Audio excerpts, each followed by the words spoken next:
Hello friends, आपका बहुत बहुत स्वागत है हमारे चैनल सरकारी नौकरी में। जैसा कि आप स्क्रीन पर देख पा रहे हैं, इंडियन कॉन्स्टिट्यूशन जो अपना भारत का संविधान है, इसका भाग 3 मूल अधिकार, जिसके अंतर्गत अनुच्छेद 12 से लेकर अनुच्छेद 35 तक आते हैं। उसमें अपन अनुच्छेद 16 के बारे में इस वीडियो में जानेंगे। तो अनुच्छेद 12, 13, 14 या 15 के बारे में यदि आपको अच्छे से समझना या पढ़ना है तो डिस्क्रिप्शन में आपको लिंक दी गई है, वहाँ से आप पढ़ सकते हैं। जिन्होंने चैनल सब्सक्राइब नहीं किया तो भाई चैनल ज़रूर सब्सक्राइब कर दो, क्योंकि इस तरह की वीडियो आपको इस चैनल पर देखने को मिलती रहती है। तो चलो भाई, भारत के संविधान की बात करें, इंडियन कॉन्स्टिट्यूशन के भाग 3 मूल अधिकार के अनुच्छेद 16 की। तो अनुच्छेद 16 क्या कहता है, देखो पहले मैं एक बार इसको एक्सप्लेन कर देता हूँ। कहने का मतलब जो लाइन लिखी हुई है उसको मैं पढ़ देता हूँ, फिर मैं अच्छे से इसको अपनी भाषा में एक्सप्लेन कर दूँगा। देखो सीधा सा मतलब है लोक नियोजन के विषय में अवसर की समानता। मतलब जो लोक नियोजनों का मतलब ये है कि जितनी भी गवर्नमेंट जॉब्स हैं या प्राइवेट जॉब्स हैं, तो गवर्नमेंट जॉब्स की मेनली बात करें तो उनमें आपको समानता मिलेगी, सबके लिए समान अवसर मिलेगा। ये बात बोलता है अनुच्छेद 16। इसका पहला पॉइंट समझने की कोशिश करना। राज्य के अधीन किसी पद पर नियोजन या नियुक्ति से संबंधित विषयों में सभी नागरिकों के लिए अवसर की समानता होगी। आपका जो भी क्वेश्चन बनेगा यहाँ से वो ये बन सकता है कि आरक्षण दे रखा है तो फिर कैसे समानता होगी, तो मैं वो उसको अच्छे से एक्सप्लेन करूँगा, आगे देखते रहिए इस वीडियो में। तो राज्य के अधीन किसी पद पर नियोजन या नियुक्ति से संबंधित विषयों में सभी नागरिकों के लिए समान अवसर की समानता होगी। बिल्कुल होगी समानता, सबके लिए समान अवसर होगा।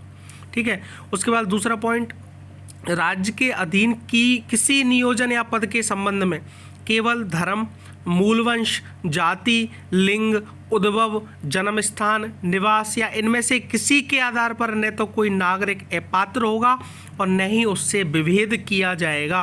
साफ साफ संविधान में लिखा गया है। और इससे पहले अनुच्छेद 15 भी मैंने आपको समझाया था कि धर्म, मूलवंश, जाति, लिंग या जन्म स्थान के आधार पर किसी के साथ आप विभेद नहीं कर सकते। बिल्कुल प्रतिषेध है ये चीज़।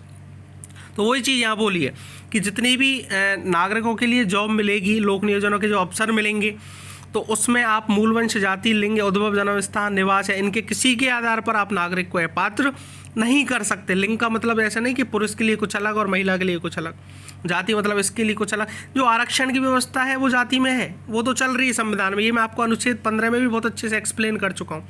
जैसे पुरुष महिला के लिए अलग अलग आरक्षण होता है, तो बिल्कुल होता है, ये चीज़ पॉजिटिव में आती है। तो ये सारी चीज़ें अलाउ हैं। तो मैं आगे समझाऊंगा, इस चीज़ को भी समझने की कोशिश करना। इस अनुच्छेद की कोई बात, तीसरा पॉइंट, इस अनुच्छेद की कोई बात संसद को कोई ऐसी विधि बनाने से निवारित नहीं करेगी जो किसी राज्य या संघ राज्य क्षेत्र की सरकार के या उनमें से किसी स्थानीय या अन्य प्राधिकारी के अधीन वाले किसी वर्ग या वर्गों के पद पर नियोजन या नियुक्ति के संबंध में ऐसे नियोजन या नियुक्ति से पहले उस राज्य या संघ राज्य क्षेत्र के भीतर निवास विषय कोई अपेक्षा भेद करती है। इसमें कहा गया है कि संसद ऐसा कोई भी कानून नहीं बनाएगी जो किसी व्यक्ति के इस तरह के अधिकारों को छीन पाए।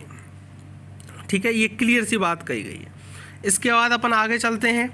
इस अनुच्छेद की कोई भी बात राज्य को पिछड़े हुए नागरिकों के किसी वर्ग के पक्ष में जिनका प्रतिनिधित्व राज्य की राय में राज्य के अधीन सेवाओं में पर्याप्त नहीं है, नियुक्तियों या पदों के आरक्षण के लिए उपबंध करने से निवारित नहीं करेगी। देखो साफ साफ बोला हुआ है।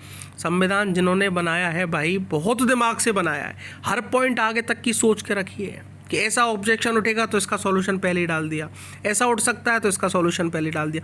अब आप सोच रहे थे पहला पॉइंट पढ़ने के लिए सबके लिए समानता होनी चाहिए, सबको लोक नियोजनों के अवसर की समानता मिलनी चाहिए। अब देख लो चौथा पॉइंट, आपके क्वेश्चन क्या आया दिमाग में कि अरे यार जातिगत ये तो दे रखा है इन्होंने आरक्षण, तो चौथा पॉइंट बोल दिया क्लियर कि कोई भी ऐसा कानून नहीं बनेगा कि जिसके हिसाब से इस आरक्षण को अपन ये जो कमज़ोर लोग के वर्ग हैं इनको हटा दिया जाए, या फिर इस तरह के कोई आरक्षण को ख़त्म कर दिया जाए पुरुष महिलाओं के लिए। कहने का मतलब मैं क्लियर आपको अनुच्छेद 16 में भी समझाया था, अनुच्छेद 15 में भी समझाया था कि जो ये आरक्षण है या फिर पुरुष महिलाओं की जो व्यवस्थाएं हैं, जो पॉजिटिव चीज़ें हैं जिससे समाज का बढ़ोतरी होती है, उन चीज़ों को आप नुकसान नहीं पहुंचा सकते। देखो जैसे अगला पॉइंट की बात करें, इस अनुच्छेद की कोई बात राज्य को अनुसूचित जातियों और अनुसूचित जनजातियों के पक्ष में जिनका प्रतिनिधित्व राज्य की राय में राज्य के अधीन सेवाओं में पर्याप्त नहीं है, राज्य के अधीन सेवाओं में किसी वर्ग या वर्गों के पदों पर परिणामिक ज्येष्ठता सहित प्रोन्नति के मामलों में आरक्षण के लिए उपबंध करने से निवारित नहीं करेगी। क्लियर बोला है कि नहीं बोला है? किसी भी कोई कमज़ोर वर्ग का व्यक्ति है, दलित समाज का व्यक्ति है, उसको बिल्कुल आरक्षण मिलना चाहिए और आरक्षण सरकार ने दे रखा है और संविधान में भी लिखा हुआ है।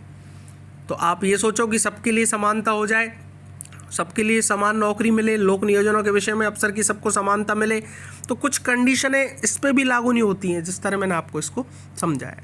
जैसे आगे पढ़ते हैं कि इस अनुच्छेद की कोई बात राज्य को किसी वर्ष में किन्हीं ने भरी गई ऐसी रिक्तियों को जो खंड 4 या खंड 4 के अधीन किए गए आरक्षण के लिए किसी उपबंध के अनुसार उस वर्ष में भरी जाने के लिए आरक्षित है, किसी उत्तरवर्ती वर्ष या वर्षों से भरे जाने के लिए पृथक वर्ग की रिक्तियों के रूप में विचार करने से निवारित नहीं करेगी। वही चीज़ बार बार रिपीट हो रही है। और ऐसे वर्ग की रिक्तियों पर उस वर्ष की रिक्तियों के साथ जिसमें वे भरी जा रही उस वर्ष की रिक्तियों की कुल संख्या के संबंध में 50% आरक्षण की अधिकतम सीमा का अवधारणा करने के लिए विचार नहीं किया जाएगा। ये बिल्कुल क्लियर लिखा हुआ है। इसके बाद अगले में क्या लगा हुआ, इस अनुच्छेद की कोई बात किसी ऐसी विधि के प्रवर्तन पर प्रभाव नहीं डालेगी जो ये उपबंध करती है कि किसी धार्मिक या सांप्रदायिक संस्था के कार्यकलाप से संबंधित कोई पदाधिकारी या उसके शासी निकाय का कोई सदस्य किसी विशिष्ट धर्म का मानने वाला या विशिष्ट संप्रदाय का ही हो। देखो इसका मतलब अनुच्छेद 5 का क्या है कि आप लोगों को सबसे पहले इस अनुच्छेद 16 में बोला है कि लोक नियोजनों के विषय में अफसर की समानता होनी चाहिए। लेकिन सबसे बड़ी बात है कि जैसे अपन मंदिरों में जाते हैं कि सर कोई किसी पंडित को आपने वहाँ हेड बना दिया, तो हम तो चाहते हैं कि नहीं मुसलमान को भी यहाँ बनना चाहिए, सबके लिए समानता होनी चाहिए। तो ऐसा नहीं है, धर्म के आधार पर जो विशेष धर्म को मान रहा है या किसी विशेष संप्रदाय को मान रहा है और किसी का कोई पदाधिकारी वो समाज नियुक्त कर रहा है, तो वहाँ पर आप ये नियम नहीं लगा सकते कि सबके लिए अफसर की समानता हो, वहाँ ये नियम नहीं लग सकता। तो ये चीज़ बोली गई है, इस अनुच्छेद की कोई बात ऐसी विधि के प्रवर्तन पर प्रभाव नहीं डालेगी जो यह उपबंध कराती है कि किसी धार्मिक या सांप्रदायिक संस्था के कार्यकलाप से संबंधित कोई पदाधिकारी या उसके शासी निकाय का कोई सदस्य किसी विशिष्ट धर्म का मानने वाला या विशिष्ट संप्रदाय का ही हो। जैसे कोई संस्था है, संस्था चलती हैं अपनी, मोमडन्सों की अलग चलती हैं, हिंदियों की कुछ संस्था अलग चलती हैं, ईसाइयों की कुछ संस्थाएं अलग चलती हैं, तो वहाँ पर ये नियम लागू नहीं होते। यही बोलता है लोक नियोजनों के विषय में अफसर की समानता। बाकी सभी कंडीशनों में सबको समान अवसर मिलना चाहिए लोक नियोजनों के संबंध में। ये अनुच्छेद आपको 16 कहता है। यहाँ तक वीडियो देखिए, अच्छी लगी हो तो भाई लाइक और सब्सक्राइब या कमेंट सब कुछ कर लेना। Thank you very much.